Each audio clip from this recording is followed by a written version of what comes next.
Oke, langsung aja ya kita mulai deep dive kali ini. Kita bakal ngebongkar nih bahan-bahan yang Anda kasih soal topik yang lagi panas banget. Perang AI dan masa depan umat manusia. Wah, topik berat tapi penting ya. Betul. Sumbernya ini kan slide presentasi. Isinya ada data, terus macam-macam sudut pandang, plus minusnya, sampai kritik pedas juga ada loh. Lengkap berarti ya? Iya, intinya sih kita mau coba kupas tuntas perkembangan AI yang ngebut banget ini. Potensinya apa aja, terus ancamannya juga.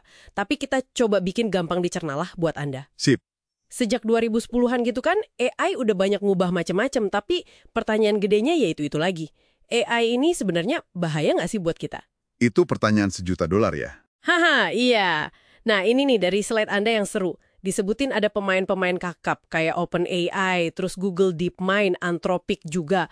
Mereka ini lagi pada balapan gitu ya, rilis AI super canggih antara 2023 sampai 2025. Iya, betul. Perkembangannya cepet banget memang. Dan AI ini udah dipakai di mana-mana kan? Buat chatbot ngobrol, mobil yang bisa nyetir sendiri, urusan militer, pendidikan. Wah, bahkan katanya sampai bisa simulasi emosi gitu. Simulasi emosi ya, itu menarik. Terus ada data keren nih dari Stanford AI Index 2024, katanya 65% perusahaan global itu udah pakai AI generatif. Udah lumayan banyak ya. Angka yang signifikan itu, menunjukkan adopsi yang cepat. Tapi, nah ini dia yang bikin agak, gimana ya, merinding gitu. Tokoh-tokoh penting kayak Elon Musk, Sam Altman, bahkan Geoffrey Hinton. Ini kan orang-orang penting di balik AI ya. Iya, pionirnya lah bisa dibilang. Mereka malah ngingetin soal potensi kepunahan manusia. Serem banget gak sih dengarnya kalau AI nggak dikontrol katanya? Kontras banget kan sama potensinya tadi? Betul, betul. Ini yang bikin diskusinya jadi sangat berlapis ya. Di satu sisi, teknologinya sendiri seperti yang ditunjukin juga di slide Anda, itu memang nawarin efisiensi yang luar biasa. Iya, efisiensi itu kunci kayaknya ya. Banget.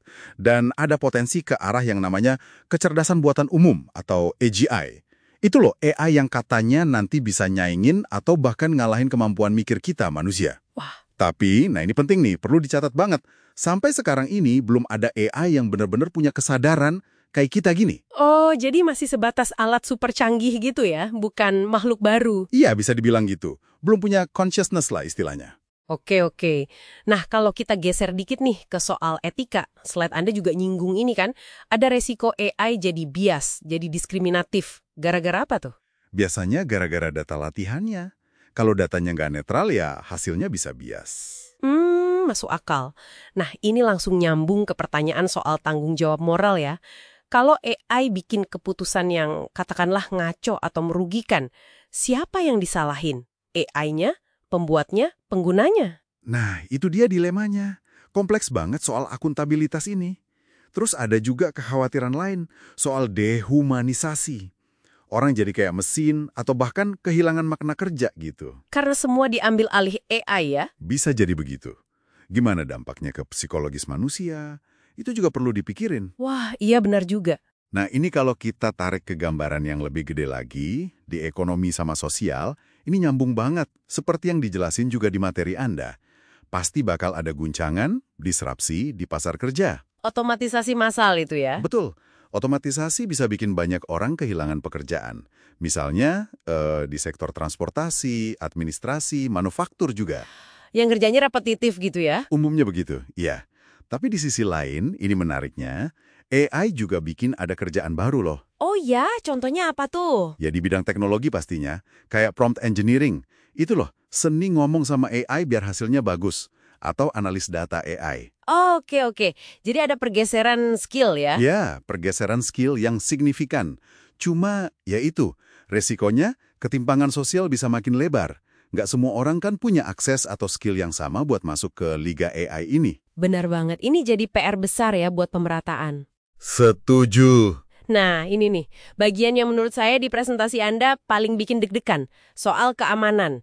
AI udah mulai dipakai buat senjata otonom sama sistem pertahanan. Iya, ini area yang sangat sensitif. Risikonya kan jelas banget ya, ada senjata yang bisa nentuin target terus nembak sendiri, tanpa perintah manusia. Istilahnya killer robots. Aduh, serem ya dengarnya aja. Iya, itu kekhawatiran utama banyak pihak, otonomi penuh dalam sistem persenjataan. Belum lagi kalau ada perang siber pakai AI. Bisa-bisa satu negara lumpuh total kan, infrastruktur kritis diserang gitu. Potensinya memang mengerikan kalau jatuh ke tangan yang salah atau lepas kendali. Jadi emang jelas banget ya plus minusnya seperti yang dirangkum di slide-slide itu. Plusnya, efisiensi gila-gilaan. Betul. Bisa bantu banget riset obat, pendidikan, ngatasin perubahan iklim. Potensi ekonomi juga gede banget. Iya, potensinya untuk kebaikan itu besar. Tapi minusnya, ya itu tadi, ancaman pengangguran, resiko disalahgunain buat deepfake gitu loh. Video atau suara palsu yang mirip banget asli, bisa bahaya kan buat hoax? Banget. Bisa merusak kepercayaan publik. Terus, senjata otonom tadi. Dan yang paling ngeri mungkin, kita bisa kehilangan kendali atas AI itu sendiri. Kalau AI jadi super cerdas dan punya tujuannya sendiri, gimana? Itu skenario alignment problem yang sering dibahas para ahli. Memastikan tujuan AI selaras dengan tujuan manusia. Nah, ada satu komentar kritis nih di bahan Anda yang kayaknya penting banget kita garis bawahi. Jangan-jangan kita ini terlalu cepat ngejar teknologinya, tapi lambat banget bikin aturannya. Ah, iya. Kesenjangan antara inovasi dan regulasi. Semacam kesepakatan etika global gitu ya, mirip-mirip kayak perjanjian soal senjata nuklir. Betul. Sangat dianjurkan adanya kerangka kerja etis dan hukum internasional. Karena AI ini dampaknya global, nggak kenal batas negara, mirip nuklir atau bioteknologi. Oke, jadi ini ujung-ujungnya balik lagi ke sikap kita ya, gimana kita ngadepin AI ini. Tepat sekali. Kesimpulan dari materi Anda itu sebenarnya cukup jelas dan seimbang menurut saya. AI itu bukan musuh, tapi ya bukan juga teman baik yang bisa kita percaya gitu aja 100%. Jadi gimana dong? Kuncinya, manusia harus tetap pegang kendali. Kita yang harus jadi masternya, bukan sebaliknya. Bahayanya itu sebenarnya bukan di AI-nya semata-mata, tapi lebih ke manusianya. Maksudnya? Ya, manusia yang menyalahgunakan AI buat tujuan jahat, atau manusia yang lalai, ceroboh, sampai AI-nya lepas kendali. Di situ bahaya utamanya. Jadi fokusnya ke manusianya ya? Iya. Jadi kesimpulannya, AI ini bawa harapan besar, tapi sekaligus ancaman besar juga. Dua sisi mata uang lah. Regulasi yang bijak, edukasi yang merata, sama kesadaran etika yang kuat, itu jadi kunci. Kunci buat apa nih? Kunci buat mastiin perkembangan AI ini nantinya memperkuat kemanusiaan kita, bukan malah sebaliknya, bukan malah bikin kita mundur atau bahkan, itu tadi, punah. Oke, jelas banget rangkumannya. Jadi setelah dengar semua ini nih, dari materi yang Anda bagi mulai dari data perkembangannya yang cepat banget, potensi hebatnya buat efisiensi, sampai risiko eksistensial dan dilema etisnya, apa artinya ini semua buat Anda yang dengerin? Pertanyaan reflektif ya. Iya, kami sengaja tinggalin Anda dengan satu pertanyaan buat direnungin lebih dalam yang juga diangkat di materi Anda tadi. Kita ini sebagai manusia sebenarnya udah siap belum sih hidup bareng sama kecerdasan buatan yang mungkin suatu hari nanti bakal lebih pinter dari kita? Pertanyaan yang bagus untuk menutup Deep Dive kali ini. Silahkan direnungkan. Oh ya, jangan lupa ya buat subscribe channel ini, AI Podcast Indo. Iya benar. Untuk mendukung konten ini, boleh juga di-like dan share kontennya. Kalau ada pertanyaan, bisa juga lewat komen. Bye-bye!